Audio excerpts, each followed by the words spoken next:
Hey, what's going on everyone? Stephen for HeyTechi here back again. If you're new here, a huge welcome to my channel. Building a smart home is a really complicated business right now, and since I've just moved house, it's given me the opportunity to reflect on some of the things that I wish I knew before I started to build my own. So in this video, I'm going to give you 5 tips that I think you should know or should consider before building your Apple smart home. So without any further ado, let's get into it. Number 1 is have a good, stable Wi-Fi connection. Now this one is going to apply to absolutely everyone building a smart home, whether or not you're choosing to build it with Apple. You need to consider your Wi-Fi connection as the foundation on which your smart home will be built. If your foundations are bad, your smart home will collapse. As a smart home user, there is nothing more frustrating than when you have your Wi-Fi that is slow or connections that drop, because that means the smart devices in your home will not respond when you need them to. So the first thing you're going to need to make sure is that you have a good, stable Wi-Fi connection. Now, there are a variety of ways in which you can do this. First, make sure that your Wi-Fi router is located centrally in your home. That way you'll be making the best use of the broadcasted Wi-Fi signal. If you find there are still gaps in your home's Wi-Fi, you should then consider getting a Wi-Fi extender. In this instance, you really should look for a mesh Wi-Fi, because it's going to give you the most stable connection across your entire home, which is going to be best for your smart devices.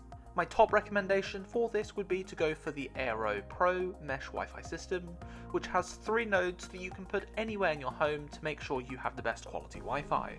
Here in the UK, it may also be worth noting that you can get some much cheaper Wi-Fi boosters from your internet service provider if you can prove that your service is poor. So if you're just starting up and you're on a budget, this might be an option for you. It's just not going to be the best. Number 2, you're going to need a HomeKit Hub. The number 1 reason that I chose to build my smart home with HomeKit and Apple devices is because of Apple's commitment to privacy. Numerous times in recent years, there have been reports about footage from smart cameras being hacked and shared on the internet, and nobody wants that. However, the way that HomeKit is set up to work really reassures me that my data will be kept private and for my personal use only. One of the ways in which Apple does this is by having HomeKit Hubs. These are devices that Apple manufactures and enables your HomeKit smart devices and all of the data that they generate to be processed locally in your home. This is especially important for video cameras, and so I would only recommend that you buy cameras that are supported by HomeKit Secure Video.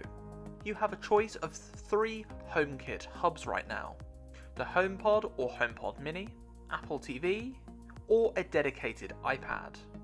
Now, when I started up originally, I used an old iPad Air as my HomeKit hub, and I'm going to recommend that you don't do this, and here's why. I found that I would get a lot of non-responsive HomeKit devices when my iPad was my sole HomeKit hub. Now, since investing in a HomePod Mini, this isn't something which I've noticed being a problem since. I do still use the iPad, but now that there is more than one hub, it's a far more efficient way of doing things. To be completely honest, I think the HomePod Mini is just better at this purpose, compared to the iPad, in which it's just been added in as an additional feature. Furthermore, an iPad that you use as a HomeKit hub really needs to be a dedicated device that you leave plugged in all of the time. So, if you forget to plug it in and the battery dies, down goes your smart home. The HomePod Mini isn't just a HomeKit hub, but it's an excellent speaker which has also got a whole load of cool features of its own up its sleeve, all for a pretty affordable price. So, if you're starting out, I would strongly recommend that you get one of those. Number 3, think about what it is you want to automate. Smart homes are really cool, and there are hundreds of devices out there that are going to work with Apple HomeKit.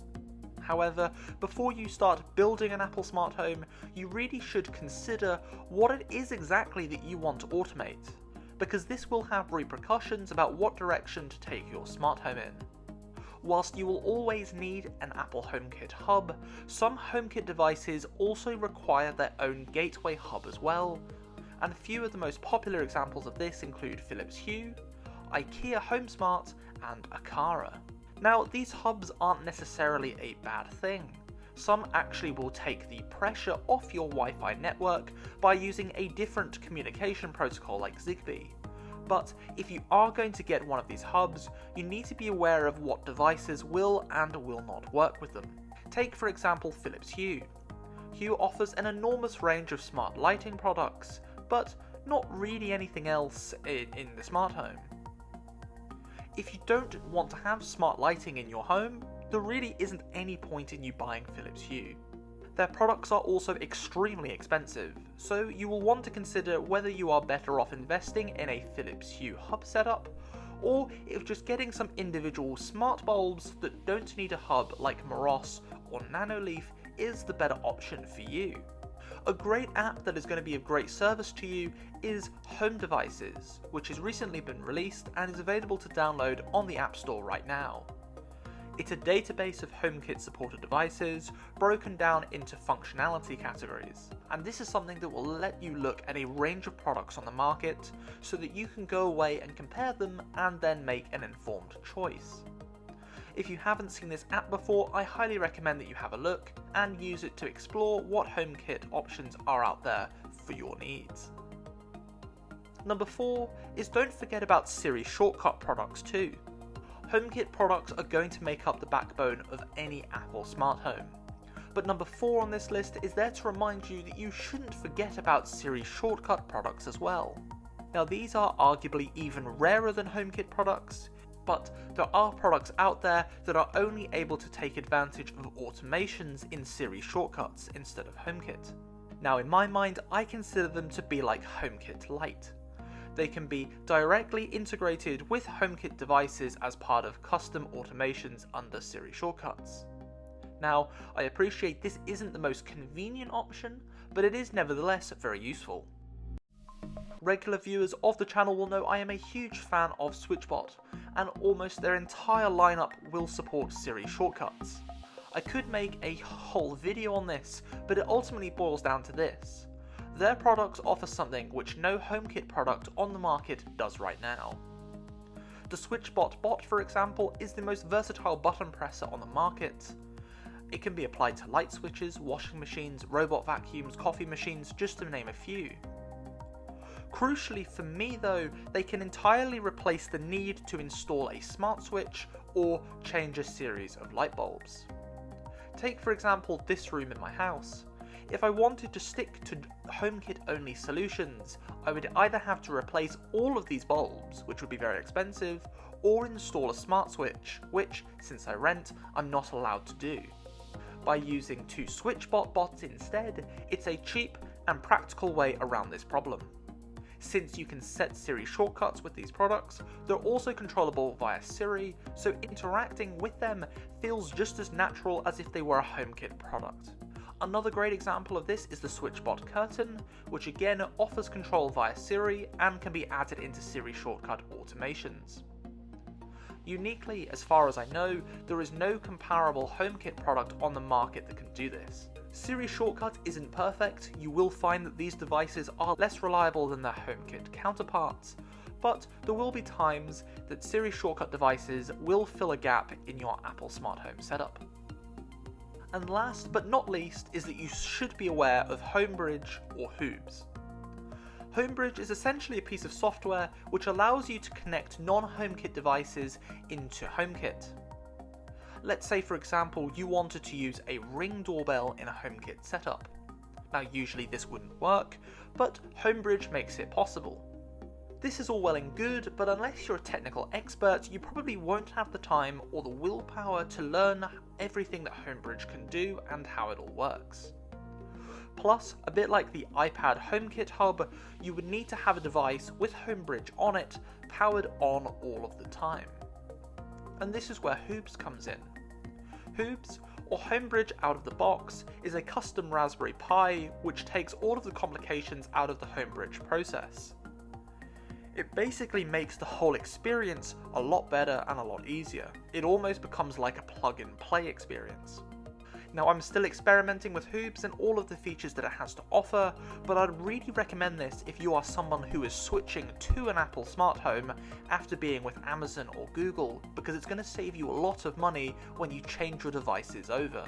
Or if there is a specific device that you want to use with HomeKit that isn't currently supported by it, this is another great option for you.